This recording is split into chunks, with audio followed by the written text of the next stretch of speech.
You've no doubt heard it before, you've read it before, watched it before. It's the story, right? It's the story of the misfits, the knuckleheads, and the nerds who have no business being in the same room with one another, let alone on the same sports team, or working together to reach an achieved goal together, right? The oddballs who somehow manage to overcome the odds and accomplish what looks like to be the impossible, right? Stories of the unlikely underdogs. We love those kinds of stories, right? The unlikely underdogs who come out on top when everyone else said that they would fail. Now, I'm a kid of the 90s, and so I like to think that my generation grew up with tons of memorable movies that have this formula, right? The 1994 film, The Little Giants, Rick Moranis. If you've never watched that movie, highly suggest that one to you. It tells the story of the misfit Pee Wee football team that's made up of the nerdy, the asthmatic kids, the kids that get wrapped in bubble wrap from their mom, the kids that hide their peanut butter sandwich and their Cheetos in their football helmets, right? Those kids have no business really being on a football field, and they wind up with a nerdy coach, and they beat the far superior team that represents their town, right? And I love the exchange between Hot Hands and between Gas Man, a couple of characters, say, "We never get picked for anything. Life stinks." The other kid replies, "Yeah, there goes my shot at the pros. Now I got to be a senator." Right? Love that. Or 1993's Cool Runnings. Loosely tells a true story, by the way, of the first Jamaican bobsled team. 4 drastically different guys who have hooked up with a burnout, disgraced coach who wants nothing to do with the sport of bobsledding anymore. And they somehow, having never been around ice, right, having never been around a proper training center to do this, they somehow managed to qualify and compete at the 1988 Calgary Olympics, right? They feel the rhythm, they feel the rhyme, get on up, it's bobsled time, right? And then 2000's Remember the Titans, which is a really good movie, by the way. It tells the true story of T.C. Williams High School in Alexandria, Virginia, and the story of facing that tumultuous racial tension of integration at that time in the South, and all of the racism and prejudice that these kids put up with. And it was terrible. And it tells a story of how this team of rowdy, hot-headed young men, they overcome that hate. They overcome that racial prejudice and that social stigma from actually being friendly with one another, and they come together as friends, they come together as teammates, and they rally around the 2 men that are leading that team, the 2 coaches, because they don't want them to lose their job, and they win every game, including the championship. Undefeated season. It's a great, great movie. And one of my favorite quotes there is, "Attitude reflects leadership, Captain." Right? And the list could go on and on and on. And it's not just movies from the 90s, but stories from all throughout history. These stories that inspire us, that make us laugh, right? They show us that the unlikely can be accomplished when people come together from different backgrounds and different approaches, and it can be accomplished by anyone, no matter who they are. And so our passage today, our passage of study in Mark chapter 3, I think it has some of these same elements, right? Mark 3, 13 through 19, we just read it. We find Jesus setting aside 12 different guys to become his apostles. And that word apostle, that title, it simply means one who is sent, right? But one who is sent in a special way, kind of like an envoy. You have a special ambassador, a special mission. Jesus had 12 guys that he was going to build his church with. And in many ways, they were far from the dream team, right? There was no Michael Jordan, there was no Scottie Pippen. There was no Larry Bird here. These guys were definitely a mixture of misfits, of knuckleheads and nerds, right? And nerd is a social outcast, right? People that don't fit elsewhere. They had no business coming together, but Jesus had other plans. And he had other plans for how he was going to use them. He would take these messed up, jacked up guys and do the impossible with them. He would establish the church. And I want to notice three things here in the passage today. Just three things I want to look at here. I want to look at first the master, right? That's Jesus. I want to look at the men, and I also want to look at the mission. So the master, the men, the mission. There's your 3 points today. So let's look at that first one. Verse 13, the master. Some today, in our modern sensibilities, they find that title of master for Jesus as maybe a little offensive or a little off-putting. Like, that doesn't really fit with the hippie vibe that some people want Jesus to have, right? Like, why would you call him a master? But we need to truly understand today that he is the only one who is truly worthy of that title of master. And make no mistake, right? I want to lay the ground rule here. All of us serve one of two masters. All of us. It doesn't matter who you are. You either serve Jesus or you serve his enemy, Satan. That's it. That are the two categories. And we are either a child of God or a child of what the Bible calls a child of wrath. We are either adopted into God's family as his children, or we are orphans in the gutter of the world. That's our two choices. You're either a slave of Christ, who is a gentle yet powerful master who freely gives salvation, who freely gives redemption and freedom, or you are a slave of Satan, who is a harsh master, and his sole mission is to steal, kill, and destroy. He literally gives his mission statement to us. That's what he wants to do. If he can't have your soul, he wants your testimony, right? He wants your life. He wants to destroy you. And it is incredibly important as we approach this passage to understand that Jesus is the master of everything. He is the king of everything. He is the king of all things. He alone is king. And as king and as master, he alone has the authority to place a certain and specific calling on your life and on my life, because he is the master of life. And as we dig into his calling of these 12 misfit men, I want us to remember this truth, right? The one who gave you life has every right to intercede and direct how you live that life for his glory. That's what we see happening here. He's the one who is the author of life. He gives us life. He gives us the breath in our lungs. And he is the whole reason that we were able to be upright and here today. He gives us that life. So he has every right to intercede and flip your world upside down and call you to do things for his glory.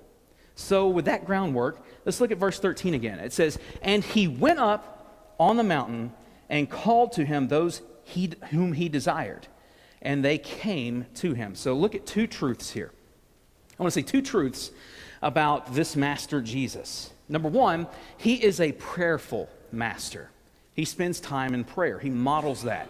There's a parallel passage here. When you line the Gospels up, the Synoptic Gospels, Matthew, Mark, Luke, John's kind of in a different category. John was different. John had a different relationship with Jesus that we're going to find out here in a minute. Still, the Gospel, still a witness of Jesus' life, but Matthew, Mark, and Luke have similar accounts, and they all see it from different viewpoints, but it's the same truth that they are communicating. And so in Luke chapter 6, we have basically Luke's version of this. This is what Luke is reporting. And the good doctor makes it a point to tell us that Jesus didn't just go up on the mountain. This wasn't a mountain retreat for him. He just didn't go up there and scratch and spit, as Ken is inviting us to all go do.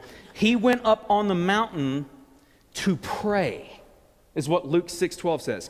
He went up to pray, and all night he continued in prayer to God. All night. So he went up on the mountain to pray. Now, isn't that interesting? That Jesus, God the Son, is seeking a place of solitude so that he may intimately commune with God the Father. I mean, Jesus is God in the flesh, right? He is 100% man, but also 100% God. Now, some want to debate and squabble over whether Jesus had to do this or not. Did he have to pray? Did he have to go do this? Skeptics may say, well, if Jesus was God, why did he have to pray to himself? Isn't that kind of weird? That's kind of absurd, kind of self-centered. Wouldn't he have known the answer to what he was praying about? Friends, listen, don't get lost in the weeds of trivial arguments when it comes to that. Instead, let the text, let the Word of God speak for itself. Here we see Jesus modeling for us, right? Modeling for us what we should do. And that is purposefully spend time in prayerful, intimate fellowship with God the Father. That's what he is showing us to do. He's about to make a major decision, and he wanted to seek God. So a question to consider today, me included, right? Are you taking time away from the busyness of life to seek the Father? Are you taking time? Are you finding your quiet spot on the mountainside and asking God for wisdom, for clarity, for guidance? Now, remember, the ministry and popularity of Jesus had exploded by this point. It's what Pastor Ken's told us in the first 2 chapters. Crowds followed him everywhere he went. People were literally ripping the roof off of homes to get to him because they knew that he was special. There was some power there. It was the first century equivalent of Beatlemania, right? Like they were all wanting a piece of Jesus. Yet rather than getting swept up in that whirlwind of ministry and popularity like many of us would probably do, Jesus disengaged on purpose. On purpose. He disengaged and he spent time with the Father. So friends, listen. If Jesus, God in the flesh, made it a priority to slow down and pray on purpose, how much more should we? How much more should we? Spending time in prayer, it places you in the presence of God, the God of the universe. You have his ear. He listens to you. And in his presence is where we hear from him and begin to desire the things that he desires. When the desires of his heart become the desires of our heart. We get that from spending time with him. So be assured today, God hears your prayers. He answers those prayers and uses your prayers to accomplish his will on the earth. We have scripture that teaches us that. So my encouragement to you is spend time in prayer today. Look to the Master, Jesus. See that he is a prayerful master. He modeled that for us. And go and do likewise. And number 2, we see that he is a sovereign master. That word sovereign just means he's in control of everything. Look at verse 13 once again. Mark tells us that Jesus called to him those whom he desired. All right, now 2 words should jump out of this text at you right now. 2 words. I want to look at the words called and desired. And this word translated here, I'm preaching from the ESV this morning. This word called, it literally means summon, right? So this wasn't like how we might call to a friend at Frisch's at lunch after church, like, hey, you want to come over here and sit with me? Saved you a seat. No, it's all good? All right, catch you next time, right? It wasn't like that. This was not a nonchalant, open-ended request from Jesus. It was a summons. He wanted these men to come to him. This was serious. This was him placing a call on their lives that was about to change them forever. It was an authoritative call for these men to come to him. So there's a sense of urgency, a sense of power, a sense of authority here. And this word translated as desired, it's used elsewhere in Scripture to describe the sovereign will of Jesus. Right? To describe his sovereign will as God in the flesh. So John 5:21, we see Jesus arguing with the Jewish and religious leaders about the reality of his deity as God the Son. He says, "For as the Father raises the dead and gives them life, so also the Son gives life to whom he will." Right? Same word there as desire. John 21:22, Peter is questioning Jesus. After the resurrection, after Jesus had basically reinstated him, had given him a place again after denying him and all that, rather than focusing on his calling, Peter seems to be more concerned about what John is called to do. I tell my kids this all the time. Don't worry about your brother. Don't worry about your sister. Worry about you, right? I'm calling you. And so Jesus, he says to him, if it is my will that he remains until I come, what is that to you? You follow me, right? You see that there? That my will, same word there as desire. So friends, listen, Jesus is sovereign over all things, everything. He is perfect. His will is perfect, and his will cannot and will not be thwarted. The gates of hell will not prevail against him or his church, is what he tells us. What he desires is what he desires. It doesn't matter whether we understand it or whether we agree with it. It is his will and desire as God to do the things that he wants to do. And in his sovereignty, he desired these 12 men to become the foundation of his church. He had a plan. Now keep in mind, there were more than just these 12 guys following him at this point. There were dozens of people. There were multiple people who could have been candidates for this, but for some reason, he chose these guys, right? It's like, was there anybody else more qualified? I don't know, maybe. Could have been, maybe by our standards, but he chose them. And sometimes I can't help but wonder, do we feel skipped over? Do we feel looked over sometimes? And we wonder, why didn't I get that promotion? Or why didn't that person like me the way that I like them? Listen, God is working things out. He is sovereign over everything. We can trust him. There was nothing special about these guys. And as we're going to see in a moment, they were broken. They had all kinds of baggage, all kinds of issues, came from all different places and lifestyles, right? So why did he call them? Because he wanted to. That's what we see here. It was a sovereign choice that he made based on his own will, his desire.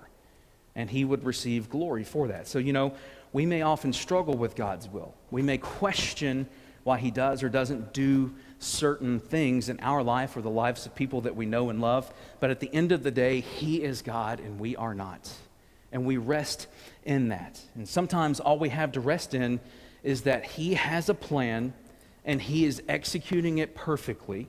And one day he will help us understand as he wipes away every tear. That's the promise that we have. But today, we can know and trust that he is a sovereign master. So, we see Jesus is the master. He is a prayerful master. He is a sovereign master. Have you submitted to him today? So the master. Now, let's look at the men. We'll dig in and look at these guys. Verse 14, and he appointed 12, whom he also named apostles. Then verse 16, we'll go through this list again real quick. He appointed the 12, Simon, to whom he gave the name Peter, James, the son of Zebedee, and John, the brother of James, to whom he gave the name Boanerges, that is, sons of thunder, Andrew and Philip and Bartholomew and Matthew and Thomas, and James the son of Alphaeus, and Thaddeus and Simon the Zealot, and Judas Iscariot, who betrayed him. Now, to most of us, this is just a list of names. Some of them we know, others we don't, and there might even be someone here today who knows nothing about any of these guys, right? That's why we're going to go through them. So let's take a few minutes, learn about these ordinary, broken, and imperfect men Jesus called as his apostles. And doing so, I think, will help us see just how much we have in common with them. So let's look at Simon Peter, right? So his original Hebrew name is Simon, right? He's also called Cephas by Jesus, which means Peter. And it's the Greek word for rock or stone, right? Jesus was big on changing names. He gave nicknames a lot of times. And so there is no doubt that aside from Jesus, Peter was the natural leader of this group of men, right? He just was. He is always mentioned first in every list of the apostles. And even the other two apostles that are the other two apostles that we see, Matthew and John, they give more information about Peter in their gospels than they do about themselves. So Peter was a big deal to these men. And we know that he was a fisherman, right? We know that he had a family. We already saw Jesus heal his mother-in-law. We also know that he was outspoken. He was opinionated. He was impulsive. He was hot-headed and prone to foot and mouth disease. Sometimes I suffer from that as well.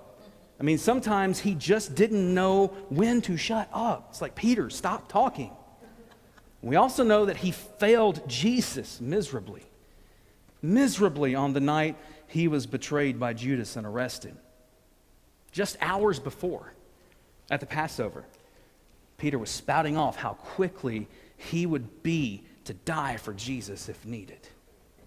How quickly he would do that. Yet when things got real, when life got real, when things really hit the fan, all he could do was tuck tail and run. He was tough around the guys, but when the little servant girl pointed out that he did in fact have a relationship with Jesus, he denied it. He said, "No, I have no idea who that man is." He failed miserably. That's Peter, though. And we're reading the Gospel of Mark, which Peter had a massive influence on through John Mark. And then we also read, his letters in 1st and 2nd Peter. So God redeemed Peter. He used him even with these negative qualities. So let's look at James. This is the first son of Zebedee. Not to be confused with James, the earthly brother of Jesus, okay? There's a lot of Jameses in the house, all right? So they all, have different nicknames, I guess, so they can tell who is who. But we see that he is different from James, the author of the New Testament book of James. That's Jesus' earthly half-brother.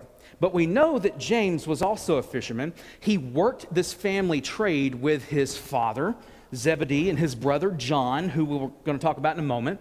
And as the eldest brother, most likely because he's listed first, right? He was probably the heir to the family business. It was probably going to be his one day, but when Jesus entered the scene, he immediately left it all behind to follow the master.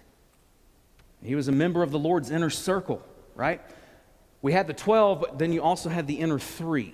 And so we see Peter and John along with James. And James was asked by Jesus, along with the other 2 men, to be present on 3 momentous occasions, 3 different miracles, like when the daughter of Jairus was raised from the dead, when Jesus was transfigured on the mountain, and when Jesus went a little further into the Garden of Gethsemane to pray on the night he was headed to the cross. He invited these 3 men to go in with him. So James was also a great leader in the early church, we find out, and he was the first of the apostles to be put to death for his faith in the Lord. However, he had issues, which we'll highlight in just a moment because we have to include his brother, John. So let's look at John. He's known as the disciple whom Jesus loved, as the title that he kind of gives himself in his gospel. And he was a mighty influence on the early church. He wrote 5 different books in the New Testament. And by most accounts, he was the only apostle not put to death, not martyred for his faith in Jesus, yet he was persecuted. He was imprisoned and eventually banished to a deserted island called Patmos for refusing to stop preaching Christ. So that's what wound up happening to him. We also know that he was present at the crucifixion. He was there at the foot of the cross and was even addressed by Jesus as Jesus hung dying on the cross. He asked John essentially to take care of Mary, Jesus' mom, right? So by all biblical accounts, John was extremely close with the Lord. But old John had his flaws too. That's my point here, is these were just men. They were broken men with a nature like ours. Yet God still used them anyway. So notice in verse 17, it mentions that Jesus nicknamed both James and John Boanerges, means sons of thunder. I mean, cue the WWE walkout music right now. Isn't that just made for pay-per-view specials? Ladies and gentlemen, boys and girls, children of all ages, the New Testament proudly presents to you the tag team champions of the world. We've got James, the son of Zebedee, John, the disciple whom Jesus loved, the sons of thunder, right? Maybe that's just me, because I'm in the nerd category. It's a cool sounding nickname, but it's descriptive of their not so cool and sometimes violent tempers. For instance, Luke 9:52 through 56, we read of how they literally wanted to call down fire, vaporize an entire Samaritan village because they would not receive Jesus. And Jesus rebuked them for that, by the way. It's like, we're not going to do that, guys. They also had a little bit of selfish ambition. They wanted to get ahead. Mark 10:37, they asked Jesus, grant us to sit one at your right hand and one at your left in your glory. And they selfishly desired that place of prominence in the kingdom, and this led to some tension with the rest of the 12, right? Like, they had their issues too. Then we see Andrew. And the Bible doesn't record a special nickname for Andrew like it does his brother Peter, but the early church actually gave him one. I thought this was interesting. They called him protokletos. It's the Greek word for first called. I love that. I think that's really cool because he was the first one out of the 12 to come to Jesus. We read that in the book of Mark. He was a fisherman, and he was already somebody seeking truth. He was already a disciple of John the Baptist before coming to Christ. And John the Baptist, he points out Jesus. He says, behold, here's the Lamb who will be slain to take away the sins of the world. And Andrew's like, I'm going to go follow him now then. And he goes to Jesus. And every time he appears in the Gospels, he is literally bringing someone to Jesus. He's bringing somebody to Jesus. One of my professors in Bible college, he said, I think the Bible doesn't really say much about Andrew because he got it. He wasn't a bonehead like his brother. He got it. And he even led his loudmouth brother Peter to Jesus. I love that. However, Andrew, he abandoned Jesus after his arrest. He also demonstrated a lack of faith a time or two. He was perplexed at how Jesus would feed 5,000 people with a kid's fish and loaves Lunchable. He had no idea how that was going to happen. So he failed to see the supernatural aspects. And then we see Philip. When we first meet Philip in John 1:38-41, he tells his friend Nathanael that he has found him of whom Moses in the law and also the prophets wrote. Right? So Philip may have had a Greek name, but he knew the Jewish scriptures. And like Andrew, he just had to tell somebody about it. He had to tell about Jesus. And like most of us, the Gospels show that Philip also struggled with grasping this supernatural aspect of following after Jesus. And for example, again, at the feeding of the 5,000, in John 6:5-7, Jesus saw the multitude. He knew that they were getting hungry. And as a test, he asked Philip a question. He says, where are we to buy bread so that these people may eat? And Philip just can't wrap his head around that. He's not realizing it's a test question, and Jesus would feed them miraculously. So Philip, he answers like most of us would. He said, 200 denarii, which is basically 200 days worth of wages, it wouldn't even be enough for each of them to get a little. So he struggled. He also struggled with trusting that Jesus could do the things that Jesus could do. Then we see Bartholomew. He's also known as Nathanael, right? Most scholars believe that he and Nathanael are the same person. We only have just a little bit recorded in the Gospels about Bartholomew. And when we first meet him in John 1:46, we learn that he has some issues with prejudice. You don't want the first thing out of your mouth recorded in the Bible to be this. He says, after Philip tells him about Jesus, he scoffs, can anything good come out of Nazareth? He was very pretentious, right? Like he had some prejudice going on there. However, Jesus rocked Bartholomew's world and had him declaring just a few short verses later in John 1:49, you are the Son of God. You are the King of Israel. Because Jesus told Bartholomew everything about himself. Then we see Matthew. We've already met Matthew in our study of Mark. He was a Jewish man named Levi, and he was a tax collector for Rome. And I know that sometimes we can hear that and it become commonplace. Yeah, he was a tax collector. I think we need to understand just how horrible of a reputation this man would have had. This means that he was a traitor to his people. He was a crook. He was a thief. He was not somebody that anybody liked. He was a controversial choice to become an apostle and was no doubt despised by everyone. But the Lord called him. He saved him. He changed his life. And Matthew would write the gospel that bears his name. We see Thomas. Most of us know him as Doubting Thomas, right? for his initial refusal to believe that Jesus had been resurrected from the dead. But we need to remember that he was also loyal to Jesus. He was also brave Thomas before he was doubting Thomas. In John 11, we read about how Jesus desired to return to Bethany. He wanted to be with Lazarus, his friend, whom he knew was dying and was sick.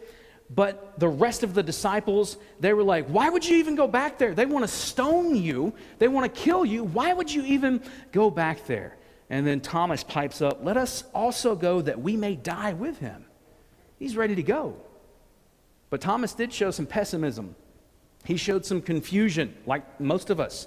Yet Jesus still called him as an apostle and used him in a major way. And according to church history, church tradition, Thomas took the gospel to what we now know as India and witnessed the conversion of many people before he was put to death. He was speared to death for preaching Jesus. And then we see James, the son of Alphaeus. And again, we don't really know a lot about this guy scripturally. Sometimes he's referred to as James the Less. And we know his dad's name was Alphaeus, obviously. We got that much down. And he abandoned Jesus on the night that he was arrested. Yet Jesus called this relatively unknown and unremarkable man to be an apostle. See, Thaddeus. We know Thaddeus was the son of James, and he is called a different name in different places. He's also called Judas and sometimes Jude. And like the other disciples, he struggled to comprehend the supernatural elements of following Jesus. It led to confusion, right? But church historian Eusebius recorded that Thaddeus went to Edessa, which is modern-day Turkey, quote-unquote, as a herald and evangelist. So God still used this person, this man, to go. And then we get to Simon the Zealot. Now, this is interesting to me. Just the juxtaposition of Simon the Zealot with Matthew the tax collector. So the Zealots were a sect of Jews that really disliked Rome. They hated them with a passion, and they hated that they were subject to the Roman government. And in today's terms, we would call them political terrorists. We would call them nationalists. They thought that they were better. We would call them assassins because, as history tells us, they would literally slip through crowds during festivities and slit the throats of their targets and then fade away without anybody seeing them. They were violent, radical people, yet Jesus called this man to follow him. Simon the Zealot was a revolutionary. Now imagine him in the same room as Matthew, a traitorous, thieving tax collector who collected taxes and profited from the government that Simon hated with a passion. Like, you can imagine sleeping around the campfire, right? Like, I'm sure that Matthew kept his a dagger or something close by just to be like, I don't want Simon to come after me when the fire dies down tonight. Like, he's not a good dude. And only the gospel of Jesus Christ can bring such enemies and such opposing ideologies under the same banner. Only Jesus can do that. And then we get to Judas Iscariot. Judas the betrayer. They make sure we know that every time he's mentioned. He betrayed Jesus. He was the one who handed Jesus over to be wrongfully accused and crucified. And the Apostle John tells us in John 12 that Judas had been doing some shady business long before he turned Jesus over. He was the treasurer of the group, which means he had the money bag, and he regularly embezzled from that. He stole.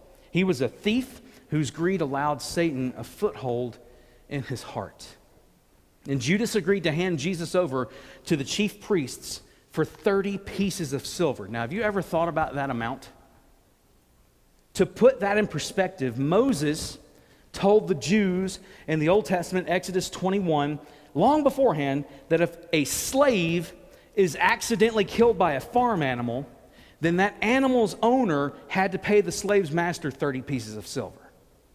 So Judas handed over the master and king of the universe for the price of a common slave kicked to death by a mule. Think about that. And then, after he realized what he had done, he felt shame. He felt remorse. And he hung himself and killed himself. Now, I think we've all probably wondered why Jesus would choose a man like Judas. And to be honest with you, I don't know that answer. I don't think we are meant to know. However, Judas had a role to play in God's sovereign plan, and he played it perfectly. His sin, his hypocrisy, and his betrayal were all used by God to bring about Jesus' defeat of sin, his defeat of death, and his defeat of hell. So friends, do you see how assembling this group of misfits, this group of knuckleheads, this group of nerds can only lead to the glory of God? Like, he put this team together, and only he can bring such dysfunction together in such a beautiful way. Only God can do that. These broken, sinful, ordinary guys give us hope today. They give me hope today. The fact that Jesus was able to use them with all of their weaknesses, all of their failures, lets me know that he can use me too. Amen. And he can use you. Amen. These men lacked spiritual understanding. They were common people. They had regular jobs. They weren't studied and learned men. They lacked humility. They had issues with pride and arrogance and running their mouth. They lacked faith at times. They lacked commitment. They bailed on Jesus. They fell asleep on him when he asked them to pray for him. They were always getting into trouble, always missing the point of the teachings and frustrating Jesus.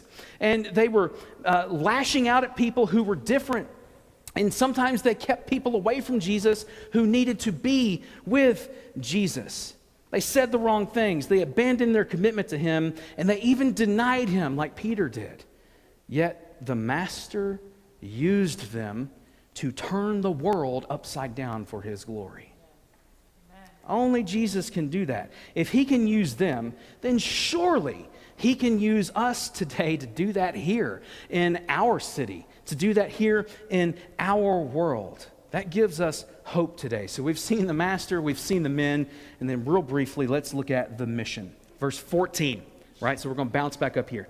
Jesus tells us that he called out these 12 men, right, so that they might be with him and he might send them out to preach and have authority to cast out demons. So there's 3 aspects here of the apostles' mission. 3 aspects.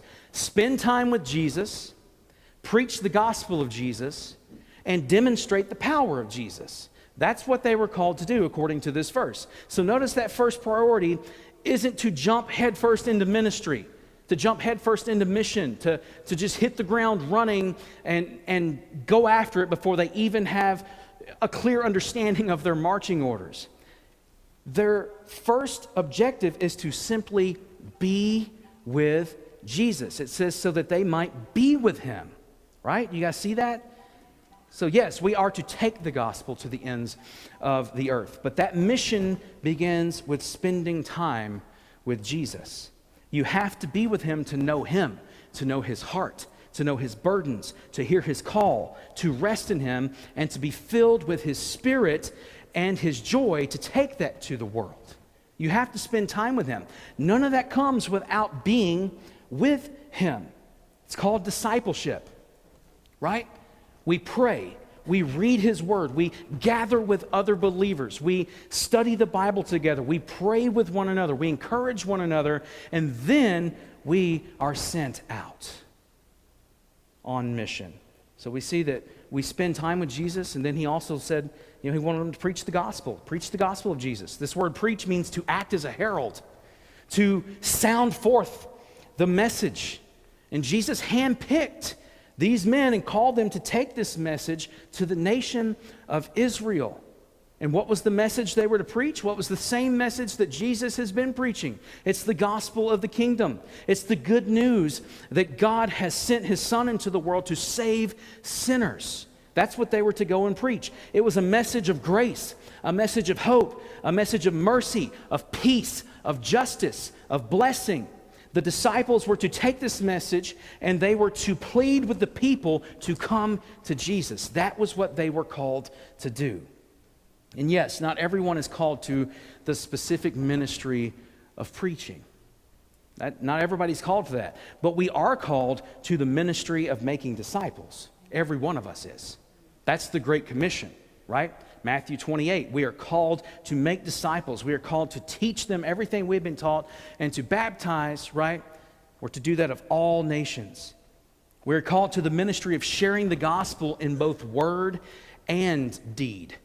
So not just teaching it, but also living it out, showing people how it's impacted our lives. We're called to the ministry of showing and telling others how Jesus has transformed our lives. So we might not preach the gospel the way that these men did. You might not stand in a pulpit, but you will walk down the street, you will see a neighbor, you will be with somebody in your family that you can tell about Jesus.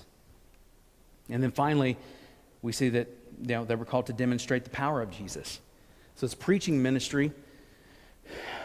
It was accompanied by these miracles. Verse 15 says that they were given power to cast out demons.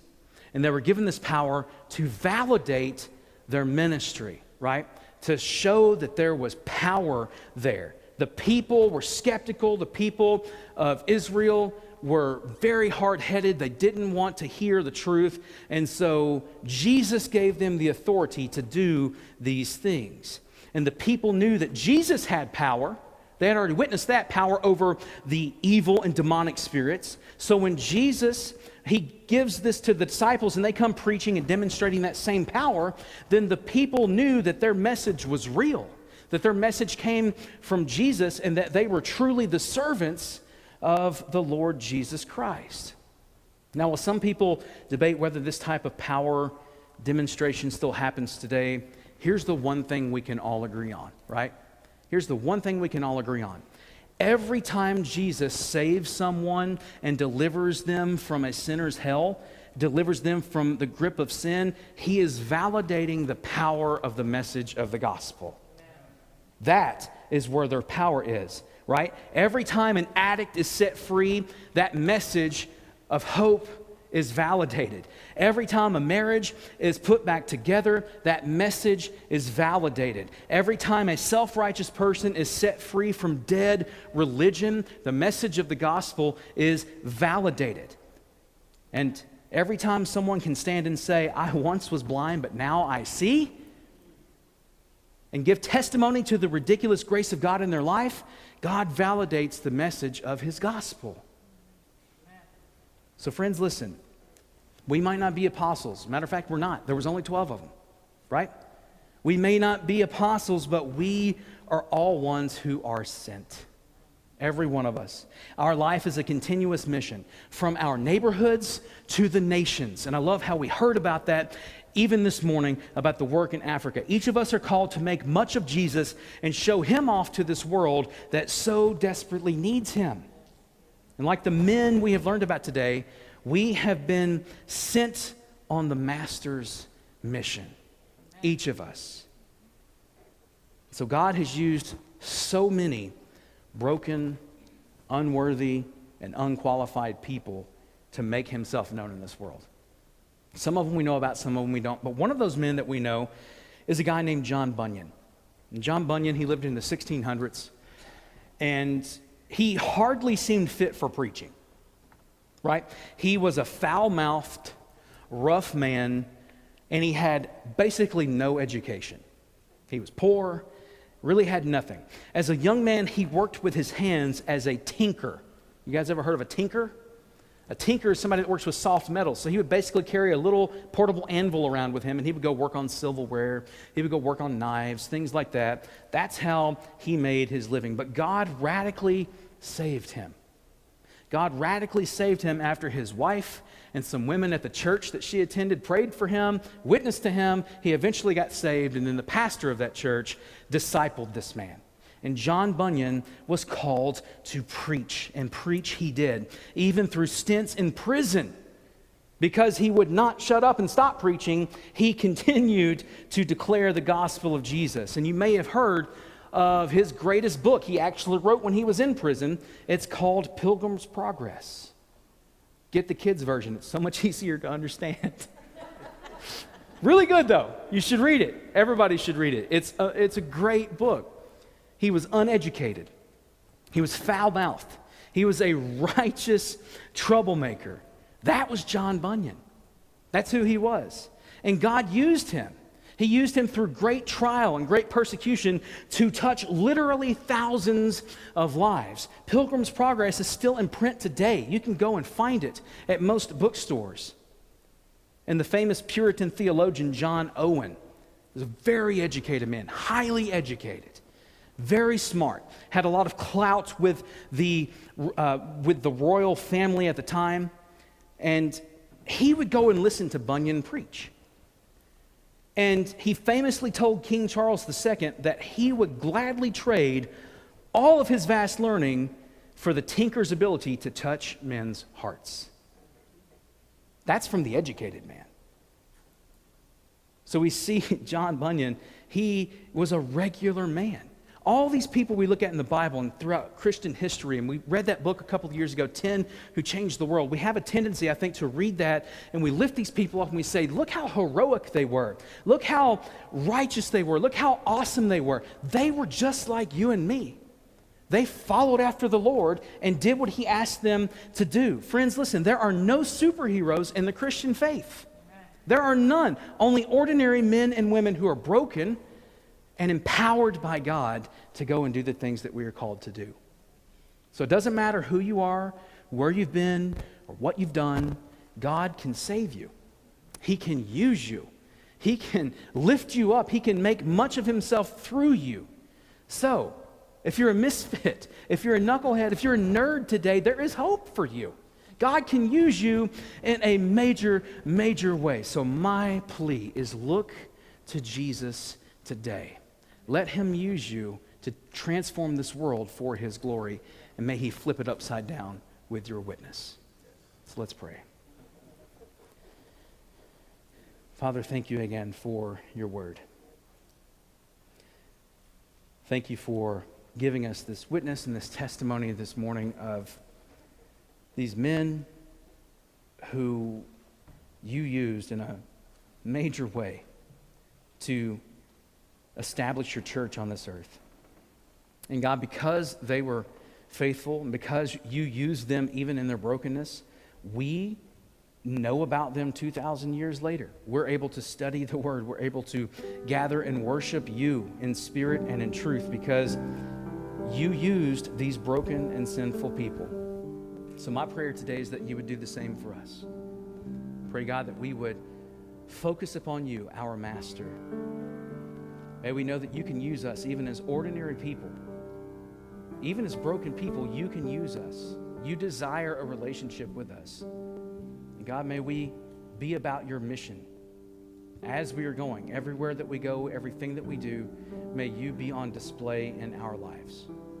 So God, we just ask that you would move in this time of response as only you can. Deal with us, your people, how you will. And it's in your name we ask and pray these things.